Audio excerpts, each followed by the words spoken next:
was a school of thought some years ago that Nick Saban would never, ever retire from coaching football because what else would he do? He spent his entire adult life and started even earlier as part of a team. How many times have we heard him tell that story? So he couldn't imagine not being a part of a team. Well, little did he know, and little did we know, that his post-coaching life would be about as interesting and maybe more so than his actual coaching career. Welcome, everyone. I'm Kevin Skarbinski. This is Scarbo Knows, and we have an interesting, arresting new development in the case of who's going to save college football, who's going to save college athletics. Is Nick Saban the guy to do it? It was just a week ago in Tuscaloosa at a special commencement event created because President Donald Trump wanted to participate in a special commencement event at the University of Alabama, where, as you might imagine, he is very well received, whether he shows up for a football game or whether he decides to address the class of 2025. He did that last week. And in a rare move, Nick Saban served as his warm-up act and even joked that he felt like the opening act for the Rolling Stones. Nick Saban gave a really nice, thoughtful address to the graduates himself, very concise, very direct, good advice, and then introduced Donald Trump, who did what he normally does when he speaks in front of crowds. And we're not going to get political here. That's not the point of this show. We are, however, going to arrive at the intersection of politics and sports, which can often be a dangerous place. Nick Saban knows that as well as anyone. I don't know if you guys remember, but the first time Donald Trump was elected president of the United States back in 2016, Nick Saban was the head coach at the University of Alabama. And the day after the election, one of Nick Saban's regular weekly press appearances was on Wednesday after practice. And someone asked for his thoughts on the election's outcome. And he said, and I've got to look at this exact quote because this is pretty amazing in hindsight in particular. To be honest with you, I didn't even know yesterday was election day. It was so important to me that I didn't even know it was happening. Wow. For a man as intelligent as Nick Saban to make a statement such as that, you can imagine there was some serious blowback. And so that Saturday, Alabama played Mississippi State. They beat them by a gazillion.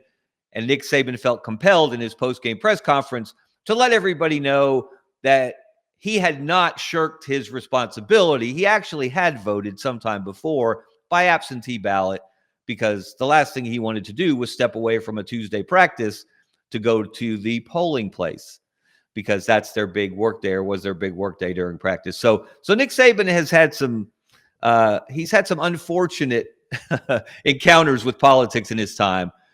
But we've got to fast forward to today and what's happening now. And it's been widely reported now in the last 24 hours. It started after Trump came to Tuscaloosa, met with Saban. Tommy Tuberville, former Auburn football coach, current U.S. Senator he's from Alabama. We're still trying to figure out where exactly he lives, whether it's Alabama or Florida. There seems to be some dispute about that. Really good reporting on that in the Birmingham News on AL.com, where you can find my work twice a week, my sports columns. So they apparently had a conversation about everything that's wrong with college sports. And Tommy Tuberville, on one of his social media accounts, put out this thought: college football is the heart and soul of America, but it's in danger if we don't level the playing field. Now, I don't know about you. I've been following college football, college sports for a long, long time. Someone's going to have to explain to me when the playing field actually was level, because it's not now, nor has it ever been. Just ask Nick Saban. This is the man who won 7 national championships as a head coach, 6 of them at Alabama, 1 at LSU. He won 11 SEC championships, 9 at Alabama, 2 at LSU. He sent countless players into the NFL draft, onto NFL rosters, guys that made tens of millions of dollars because they were developed in Nick Saban's process, the word he uses for his system or used for his system. So the man has been ultra successful. How successful has Nick Saban been? Let's look at the investment that Alabama made in Nick Saban financially when they hired him back in January of 2007, and contrast that with some of the return that the university, the football program, even the city of Tuscaloosa have gained because of their association with Nick Saban. And there you see the number in the graphic, the upper right corner. Now, this is Nick Saban's salary. This doesn't include Aflac commercials, appearing next to the Aflac Duck and Deion Sanders and all the ancillary income that he brought in, his Mercedes-Benz dealerships, etc. This does not include that. This is what Alabama paid Nick Saban from 2007 to 2023 to be the head football coach. Approximately $121 million. That's a lot of money. I can remember Aunt Pity Pats all across the South, all across the country, reaching for their smelling salts back in late 2006, early 2007, as I reported that Alabama was willing to pay Nick Saban $32 million, $4 million a year at 8 years, over 8 years, total of $32 million, which totally reset the salary structure of college football coaching. Seems kind of quaint now with what guys like Kirby Smart and Dan Lanning, et cetera, and Ryan Day are making. But look at that. That's what they spent. But look what they got in return. As I mentioned, 6 national championships, 9 SEC championships. The University of Alabama's enrollment in Nick Saban's time there, annual enrollment increased by 60%. It was at 25,000 and change when he took the job. When he left the job, Alabama just went over 40,000 in enrollment.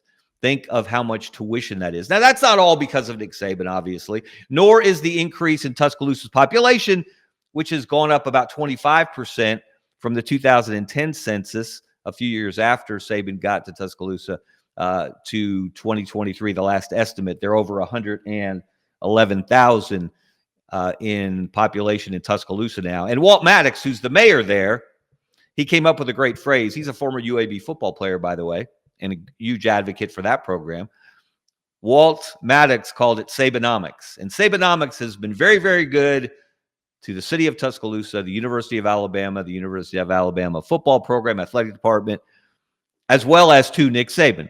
So Nick Saban has a business background. He is not just a football coach. A lot of football coaches can't tell you the first thing. They couldn't balance a checkbook, but they know football. Well, Nick Saban is schooled in subjects far beyond how to play defense, how to slow down an offense, how to recruit a winning quarterback, how to develop that quarterback, etc. So in a lot of ways, it makes sense for Nick Saban to be co-chair of this new presidential commission on college athletics. Again, it's been widely reported that he is going to be the co-chair. Now, what is at odds to me and what I questioned, and I questioned it in more sarcastic tones in a column that appears today in the Birmingham News. You can find that online on my X account at Kevin Skarbinski. You'll find a link to it. And I referenced the late, great Mike Leach. And I don't know if you guys remember, but a few years ago, before he went to Mississippi State, when Mike was still at Washington State, and the college football playoff came into existence, and they put together a committee to choose the teams that would be in the playoff. And this was when it was a 14 playoff. And Mike went off on an epic soliloquy full of sarcasm when he said, America loves committees. Let's get us a committee. Who's going to be on the committee? Well, how about this guy? He's a nice guy. Let's put him on the committee. What's this committee going to do? Well, we're going to meet at a resort. We're going to hang out together. We're going to eat nice meals. We're going to talk about things. And maybe some of these people on the committee don't really have any knowledge or insight or inside information. Maybe they've never been involved in college football, but we're going to let these people choose the 4 teams that play in the college football playoff. And again, that was some years ago. But Mike was spot on about the idea of committees. I looked it up on the NCAA website. There are more than 170 committees across the NCAA. They cover a lot of subjects. There is, for example, maybe the most famous committee, the NCAA Division I Men's Basketball Committee, otherwise known as the Selection Committee. That's the group that puts the teams in the field every year in the NCAA tournament. That's the group that seeds the field, brackets the field, and you could disagree with the last 4 in, who got in, who didn't, but what you can't disagree with is that, and this is why it's the best postseason in sports, every team that's capable of winning 6 games to win a national championship is in that field. And you can give that committee a lot of pats on the back this year because 4 number 1 seeds all got to the Final Four. And Florida, of course, ended up winning the national championship. So kudos to them. But there are more than 170 NCAA committees. And those committees have different tasks and different responsibilities, different members. But no committee that has ever been constructed has yet found a sensible, practical solution to the professionalization of college sports. Now, what's interesting is, going back to Nick Saban, being the co-chair of this committee, not long before he retired, and these 2 events are not unrelated. You know, Nick and his wife, Terry, he calls her Miss Terry. Everyone calls her Miss Terry. One of the nicest people you'll ever meet. Always enjoyed spending time with her. I had her as a guest on a radio show some years ago. And they were talking what they used to do on recruiting weekends while Nick would be hanging out with the players who were at his house. Terry would meet with the moms, and often the moms were on these visits. And she said to Nick, this is, again, not that long ago, a year or so ago, right before he retired, "Why are we doing this?" And Nick said, "What do you mean?" And Terry said, "You know, when I would meet with the moms for years and years and years, they would always want to know, how are we going to help their young men grow? How are we going to help them develop as football players? Yes, but also as people, as students, et cetera, et cetera, et cetera." And she said, now all they're asking about is how much money they're going to make. Nick Saban told that story. He's told it on a number of occasions. He told it in an appearance before Congress, one of many appearances by one of many people trying to solve this conundrum of how you keep the heart and soul of college athletics while allowing it to be professionalized, which was inevitable, which the NCAA buried itself in the sand in trying to get out ahead of for decades and decades. And as Charles said in the comments, and by the way, if you have any questions or comments, please let them pop them in there, and we'll either discuss them, or if you have any questions, I'll try to answer them. Government involvement in college sports will likely be a disaster. Amen, Charles Todd Sullivan. Amen. And I'm not as concerned. I'm glad, to be honest, that Nick Saban is, if there's going to be such a thing as a presidential commission on college athletics, it's going to try to figure out how to put together a more fair and equitable system that meets everyone's needs. And there are so many different constituencies here, and I hope they don't leave out the players, by the way. That's part of the reason that we're in the mess we're in, because for a long time, the players were the last group on the list that was considered, their needs, their wants, their contribution to the enterprise, and their return on their investment, their physical, mental time investment in making college football, college basketball, et cetera, what they are, and so as popular as they are. But all of these times that Nick Saban, Greg Sankey, the SEC commissioner, all of these other leaders throughout college athletics have gone to Capitol Hill. They've met with senators like Tommy Tuberville from Alabama/Florida, like Ted Cruz from Texas. They have yet to come up with a single bill. They have discussed bills. They've put together proposed bills. They've never actually gotten one passed. I don't know that they've ever actually voted on one. I can't recall them actually voting on one. So what makes anyone think at a time of chaotic change in America that those guys who obviously have far more important things on their plate than how much money the Texas roster is going to cost for the 2025 football season, how are those guys going to solve this probably unsolvable problem? But Nick Saban, who said, again, why are we doing this? And shortly thereafter, after his wife asked him that question, guess what? He decided to retire. And a big part of the reason he decided to retire was because he didn't like the system as it is currently constituted. He didn't like that when Alabama lost to Michigan in what turned out to be his last game as the Alabama head coach, in the Rose Bowl, the college football playoff semifinal, the last year of the 4-team playoff, when they got back to Tuscaloosa, Nick Saban suddenly had a lot of people knocking at his door. And those people that were knocking at his door were players like the elite safety Caleb Downs, who had an incredible freshman season that year for Alabama. And what those guys wanted to know is what Terry Saban told her husband, Nick, that a lot of their moms and family members and parents wanted to know. How much am I going to make next season? More so, not only how much am I going to make, here's what I need to make to return to Alabama next year. And that became an incredible frustration for Nick Saban. Here he is. He wants to be a football coach. Now he's playing general manager like he's back in the NFL. He wasn't a GM in the NFL, but he was certainly involved in personnel decisions in his short tenure with the Miami Dolphins. He didn't want to be a general manager. He didn't want to worry about how much money you have to pay Caleb Downs to get him to come back. Well, obviously, Alabama didn't pay him enough because he moved on to Ohio State and helped them win the last national championship.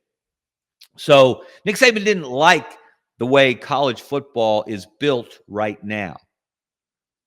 So now he is going to have a voice in what may or may not be. This may be one of those groups.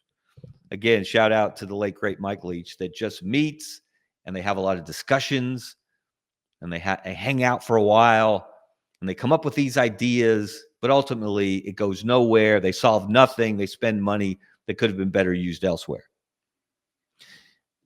But Nick Saban may not be the most interesting person who reportedly is going to serve as co-chair of this Presidential Commission on College Athletics. And don't you love the fact that it's not a committee, it's a commission?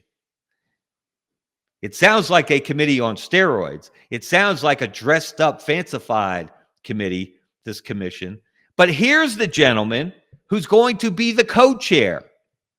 Now, if you're like me, and I follow college sports fairly closely and have for a long, long time, until the last 24 hours, I had never heard of Cody Campbell.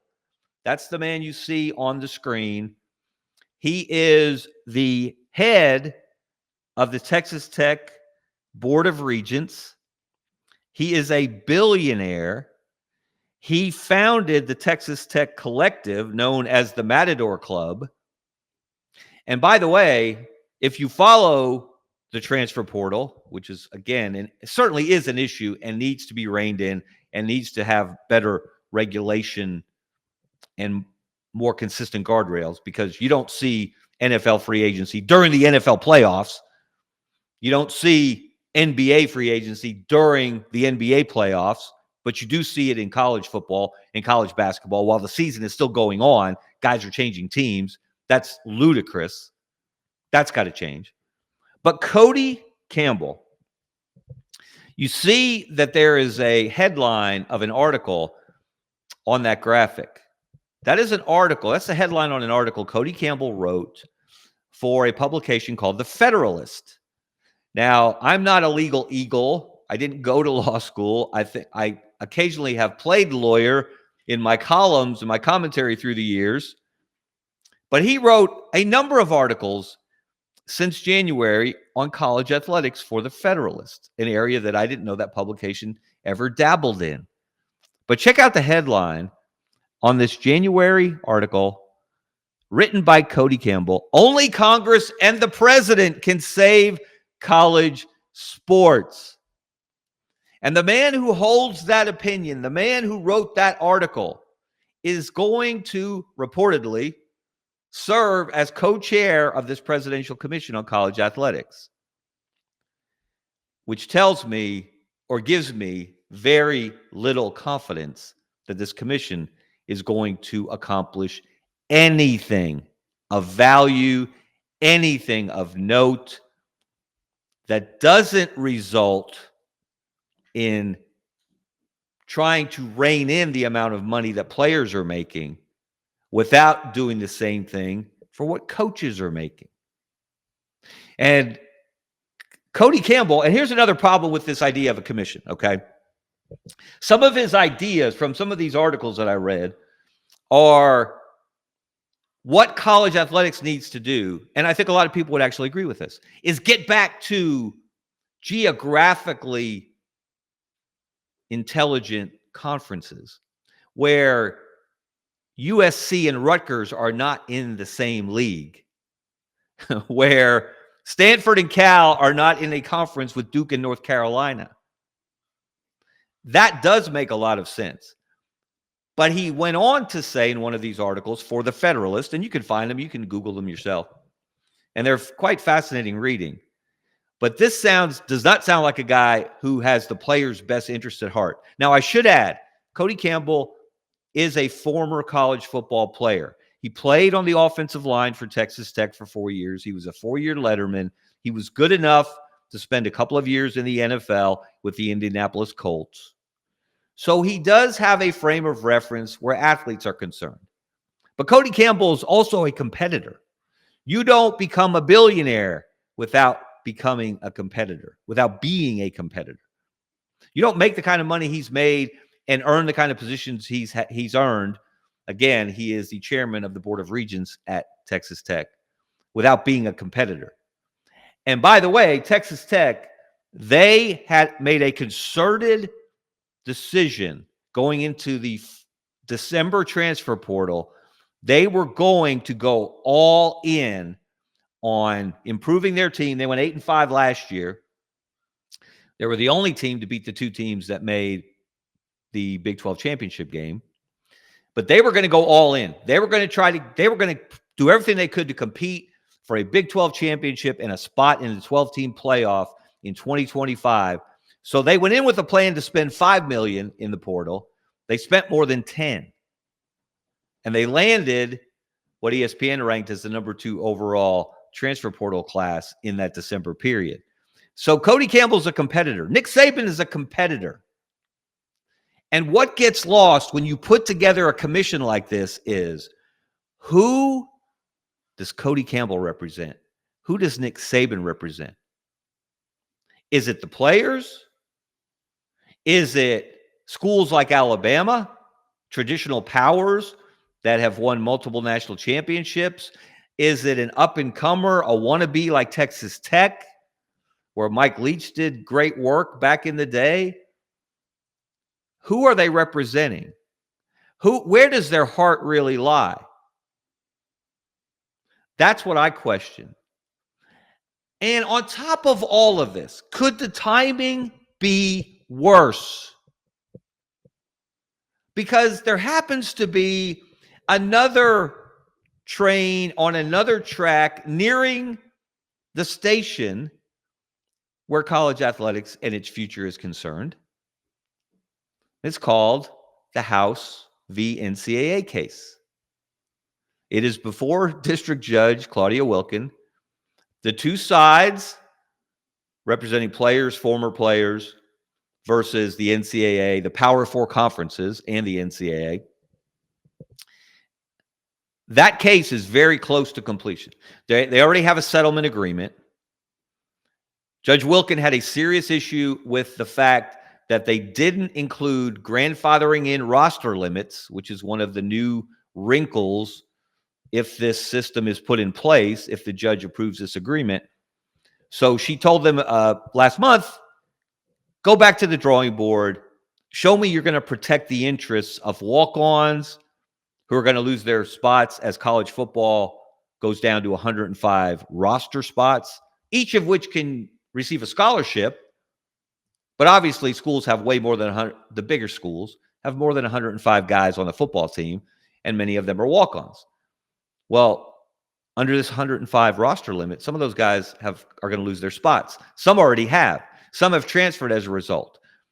And Judge Wilkins said, you need to take care of these athletes. There are partial scholarship athletes in other sports that need to be taken care of.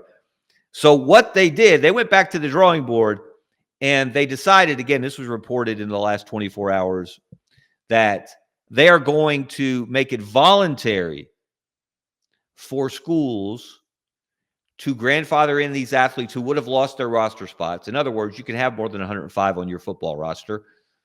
Some of that, they will be walk-ons, but you don't have to cut them. And again, they were already trying to implement the parameters of this new agreement. So schools got out ahead of this. They told athletes, they told recruits, sorry, we're not going to have a spot for you next year. People transferred as a result. So we'll see if the judge will go along with this voluntary approach that schools can exceed roster limits for athletes that are already on campus, or for recruits that they may have promised a spot on a roster and then taken that spot away because of these roster limits. We'll see how the judge reacts to that. Because, by the way, if she rejects it, if she thinks voluntary is not enough, if she doesn't trust, and imagine that, not trusting college athletic departments to do the right thing. If she doesn't trust that these voluntary limits will actually work, or these voluntary grandfathering in of current student athletes who may or may not be on scholarship, if she doesn't trust that they will actually implement that, then, hoo boy. If she rejects the settlement agreement, the next step is going to court. And that's the last thing the NCAA wants, because the NCAA's record in court is about as good as the Washington Generals against the Harlem Globetrotters.